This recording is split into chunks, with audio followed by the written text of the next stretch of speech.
Olá, você está no canal de leituras da Thelma. O livro de hoje chama-se Jane Eyre, de Charlotte Brontë. Narração, Thelma Schinkelmann. Capítulo 17. Correu uma semana. Passaram-se dias e não chegavam notícias de Mr. Rochester. Mrs. Fairfax chegou a dizer-me que não ficaria admirada se ele seguisse diretamente de Lias para Londres e daí para o continente, e não voltasse a Thornfield, senão daí a 1 ano. Não seria a primeira vez que o fizesse.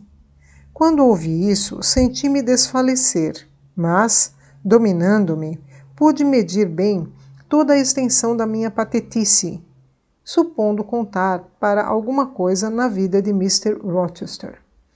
Convence-te, eis o que disse a mim mesma, que entre ti e o teu patrão não existem outros laços, senão o ordenado que te paga e os cuidados que, em troca, tu dispensas à sua pupila. Ainda deves agradecer-lhe a atitude respeitosa e confiante que te demonstrou. Mas não penses nele como alvo dos teus sentimentos mais ternos, e vê se, ao menos, tens a dignidade de não dar o teu amor a quem não te pede nem sequer o deseja. Mais calma, recomecei a trabalhar, mas, ao mesmo tempo, ia pensando na forma de deixar Thornfield, redigindo anúncios em pensamento e visionando qual seria o meu novo emprego. A estes pensamentos podia dar guarida e deixá-los frutificar, dar-lhes realização logo que me fosse possível. A ausência de Mr. Rochester durava havia mais de 15 dias, quando chegou uma carta dele para Mrs. Fairfax. Vamos já saber se volta ou não, comentou a governanta, rasgando o sobrescrito. Enquanto ela lia, continuei tranquilamente a tomar o chá. Estava um tempo esplêndido e atribuí ao calor a cor que me subiu às faces. Mas, porque comecei a tremer e entornei no pires metade do conteúdo da chávena, isso não posso saber. Se às vezes me queixo de que a nossa vida é demasiado sossegada, agora talvez me queixe do contrário, pelo menos durante algum tempo, murmurou Mrs. Fairfax, continuando a ler. Acabei de compor o bibe de Adela. Enchi-lhe a chávena de leite e só depois perguntei com indiferença. Mr. Rochester avisa que não volta por enquanto?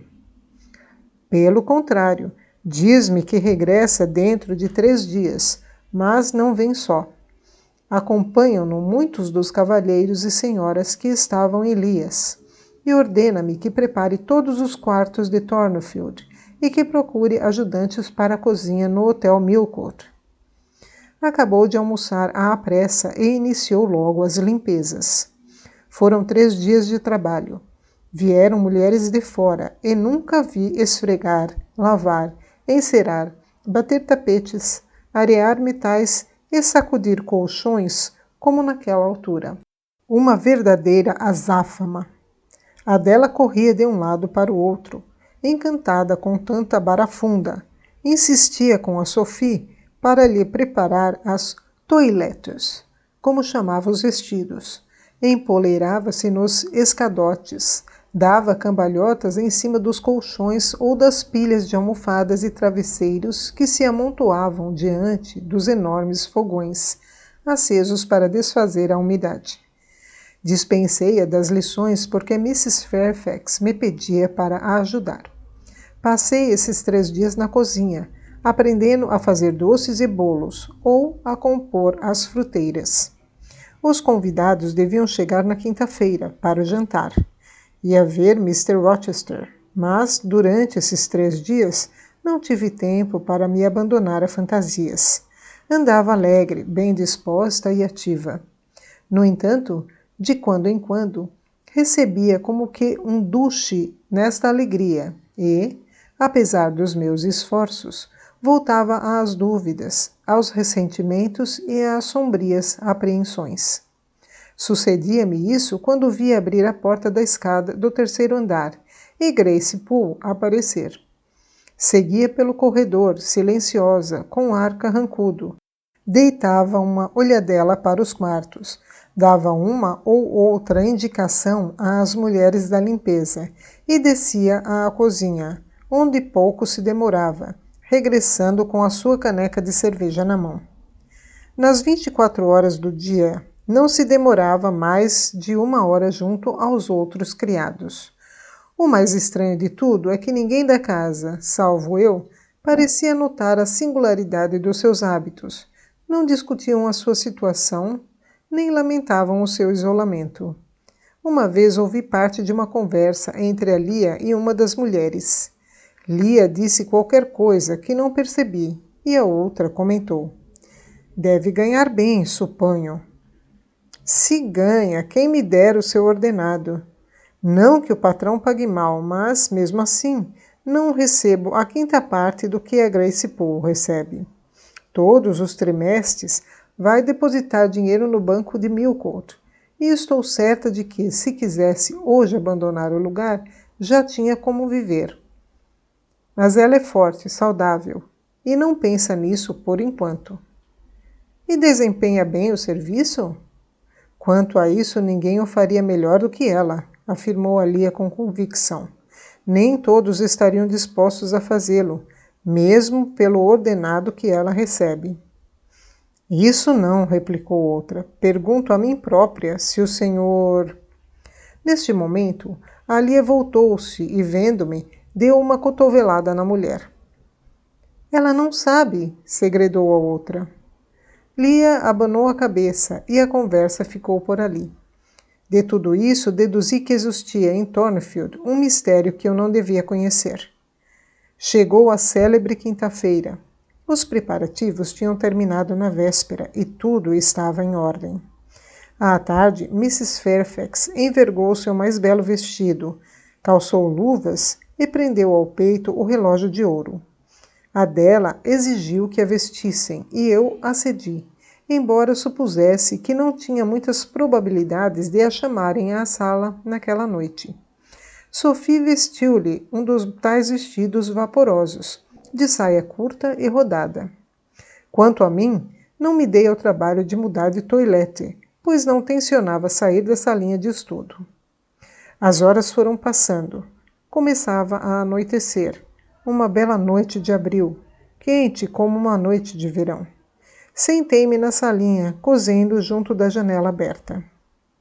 "Já é tarde", declarou Mrs. Fairfax, entrando na sala toda assodada. "Ainda bem que determinei o jantar para 1 hora mais tarde. Mandei o John para a barreira, a fim de me prevenir quando aparecessem." Dali avista-se a estrada de Millcote até muito longe. "Ele vem aí", exclamou, chegando à janela. "Então, John, viste alguma coisa?" "Vem aí. Devem estar aqui dentro de 10 minutos." Adela precipitou-se para a janela. Eu acompanhei-a, mas coloquei-me de forma que a cortina me encobrisse e pudesse ver sem ser vista. Os 10 minutos anunciados por John alongaram-se um bocadinho. Por fim, o ruído das rodas ouviu-se mais perto e 2 carruagens descobertas entraram no portão, precedidas por 4 cavaleiros, 2 rapazes novos, Mr. Rochester no seu mesrour, com um pilot saltando ao lado e uma senhora. A cauda da saia vermelha quase tocava o chão, e por entre o véu transparente que lhe envolvia a cabeça e cujas pontas flutuavam ao vento, vi brilhar caracóis negros e sedosos. "Miss Ingram!" exclamou a governanta, correndo para a escada, a fim de receber os recém-chegados. A cavalgada, seguindo a curva da alameda, contornou o edifício e ficou fora do alcance da minha vista. Adela pediu-me logo para ir ao rés do chão, mas fiz-lhe ver que por forma alguma devia aparecer na sala, tanto naquela altura como em qualquer outra, sem que Mr. Rochester a chamasse. Choramingou, mas como tinha adquirido certo império sobre ela, conformou-se logo. Ouvia-se embaixo o vai-vem dos convidados, o alegre rumor das conversas, as vozes sonoras dos homens confundindo-se com as das senhoras, mais cristalinas e alegres. Acima de todas, sobressaía a do dono da casa, acolhendo seus convidados. Depois, passos ligeiros na escada e no corredor, o som de gargalhadas, portas que se abriam e fechavam, e, por fim, o silêncio. Estão a mudar de vestido, sugeriu a pequenita, que não perdera um só dos movimentos dos convidados. Depois, suspirou e prosseguiu. Em casa de minha mãe, quando havia visitas, ia com elas para toda parte, até para os quartos, e via as criadas de quarto pentearem-nas e vestirem-nas. Era tão divertido. É assim que se aprende muita coisa. Tens fome, Adela? Pois tenho. Há mais de 6 horas que comemos. Enquanto as senhoras estão nos quartos, vou buscar alguma coisa para comeres. Saí do meu refúgio e, descendo a escada de serviço, dirigi-me diretamente à cozinha, onde reinava grande azáfama.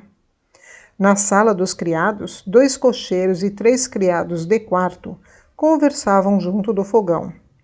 As Abigails deviam estar junto das patroas e as novas criadas, contratadas em Millcote, corriam de um lado para o outro.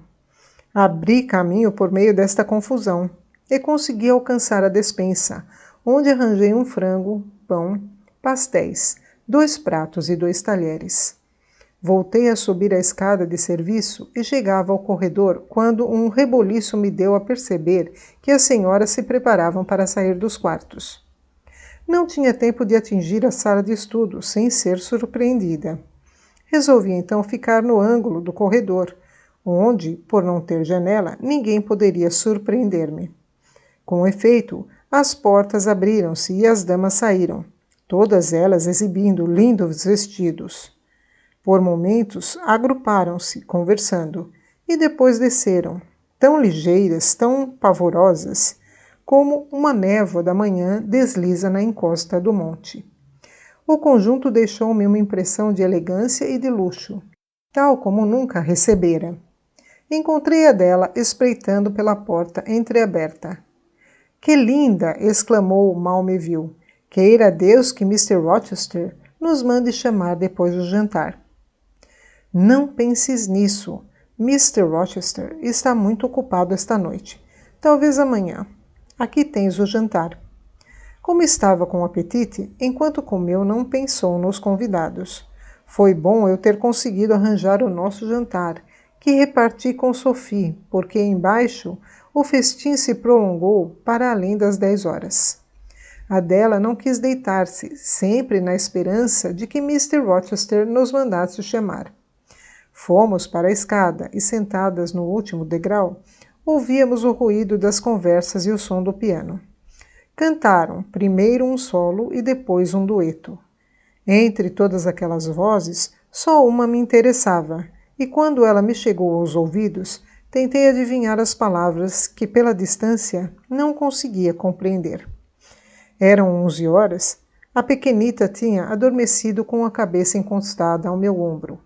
Levei-a nos braços, deitei-a, mas eu só consegui dormir quando os convidados se recolheram aos quartos. Já passava da 1. No dia seguinte, todo o bando se levantou de madrugada para uma excursão aos arredores. Assistia à partida e ao regresso. Como na véspera, Miss Ingram era a única senhora que ia a cavalo. Seguia ao lado de Mr. Rochester, ambos um pouco afastados do resto dos convidados. Reparei nesta particularidade e fui-la notar a Mrs. Fairfax, que estava ao meu lado, à janela. Disse-me que não achava muito provável um casamento entre os dois, mas veja como Mr. Rochester prefere a sua companhia à de todos os outros, como se inclina para ela, de forma que nem consigo ver-lhe o rosto. Vê-lo-á hoje à noite. Disse a Mr. Rochester que a Adela ardia de impaciência por ser apresentada às senhoras, e ele decidiu. Ela que venha à sala depois do jantar. Diga a Miss Eyre que a acompanhe. Simples delicadeza. Julgo que dispensarão bem a minha presença. Engana-se. Fiz-lhe notar que a Jane, não tendo o hábito da sociedade, não gostaria de comparecer diante dos estranhos. Tolices, replicou ele. Se ela opuser objeções, diga-lhe que é esse o meu desejo. E se continuar a teimar, pode afirmar-lhe que irei buscá-la, se não aparecer. Não terá esse trabalho, descanse. Irei, visto não poder eximir-me. E Mrs. Fairfax estará também lá? Não. Pedi-lhe que me dispensasse e ele concordou com as minhas razões. Vou dizer-lhe o que há de fazer para evitar a entrada na sala, sendo alvo de olhares de toda aquela gente. Entre enquanto estiverem à mesa e sente-se a um canto. Quando, por sua vez, os cavalheiros entrarem na sala, julgo que poderá retirar-se, salvo se lhe agradar ficar mais tempo. Basta que Mr. Rochester a veja e depois saia sem que ninguém dê por si. Essa gente demora-se por cá muito tempo?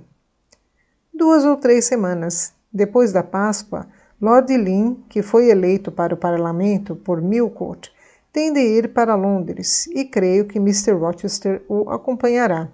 Admira-me como se demorou tanto tempo em Thornfield. O meu nervosismo aumentava à medida que se aproximava a hora de descer à sala. Quando Adela soube que nessa noite seria apresentada aos convidados, ficou excitadíssima. Só acalmou um bocadinho quando Sophie começou a vesti-la. Depois de a criada lhe ter envergado o lindo vestido de seda, cor-de-rosa, e calçado luvas de renda, sentou-se muito direita para não a machucar a saia, e não precisei recomendar-lhe que estivesse quieta, pois me garantiu que não se mexeria dali até a hora de descermos para a sala. Foi então a minha vez de me arranjar, o que não levou muito tempo. Enverguei o vestido de seda cinzenta que mandara fazer para o casamento de Miss Temple, e nunca mais tinha vestido. Preguei no peito o alfinete de pérolas, alisei os cabelos e descemos.